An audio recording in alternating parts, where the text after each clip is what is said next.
അസമിൽ തിരഞ്ഞെടുപ്പക്രമം. ഖോവാങ്ങിൽ ബി.ജെ.പി. എ.എൻ.പി. തെരുവുയുദ്ധം. നേതാക്കൾക്ക് പരിക്ക്. അസമിലെ നിയമസഭാ തിരഞ്ഞെടുപ്പിനിടെ ദിബ്രുഗഡിലെ ഖോവാങ്ങിൽ നടന്ന അക്രമസംഭവത്തെക്കുറിച്ചുള്ള വിവരങ്ങൾ. ഖോവാങ് സംഘർഷം. പ്രധാന വിവരങ്ങൾ. സംഭവം: അസം ജാതീയ പരിഷത്ത് എ.ജെ.പി. ബി.ജെ.പി. പ്രവർത്തകർ തമ്മിലുണ്ടായ കല്ലേറും സംഘർഷവും.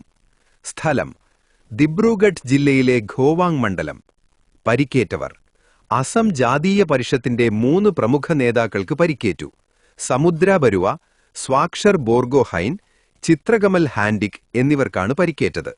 കാരണം: ബി.ജെ.പി. ആ പ്രദേശത്തെ ഒരു വീട്ടിൽ അനധികൃതമായി ഐ.ടി. സെൽ പ്രവർത്തിപ്പിക്കുന്നുവെന്നാരോപിച്ച് എ.ജെ.പി. പ്രവർത്തകർ എത്തിയതാണ് തർക്കത്തിന് കാരണമായത്.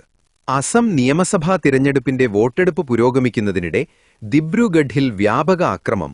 ഖോവാങ് മണ്ഡലത്തിൽ ബി.ജെ.പി. എ.എൻ.പി. പ്രവർത്തകർ തമ്മിലുണ്ടായ അതിരൂക്ഷമായ സംഘർഷത്തിൽ നിരവധി പേർക്ക് പരിക്കേറ്റു.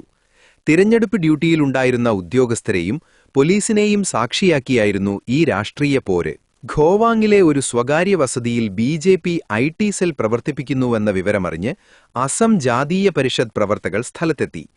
പോലീസിനെ കൂട്ടി പ്രവർത്തകർ ഈ വീട് പരിശോധിക്കാൻ ആവശ്യപ്പെട്ടതോടെയാണ് സംഘർഷം ആരംഭിച്ചത്.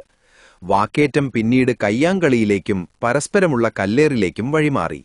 സംഘർഷത്തിൽ എ.എൻ.പി.യുടെ 3 മുതിർന്ന നേതാക്കൾക്ക് ഗുരുതരമായി പരിക്കേറ്റു.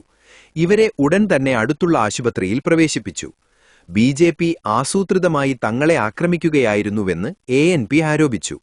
എന്നാൽ ആരോപണങ്ങൾ അടിസ്ഥാനരഹിതമാണെന്നും സമാധാനപരമായ വോട്ടെടുപ്പ് തടസ്സപ്പെടുത്താനാണ് പ്രതിപക്ഷം ശ്രമിക്കുന്നതെന്നും ബി.ജെ.പി. തിരിച്ചടിച്ചു. സംഭവത്തെ തുടർന്ന് ഖോവാങ്ങിൽ അതീവ ജാഗ്രത പ്രഖ്യാപിച്ചിരിക്കുകയാണ്.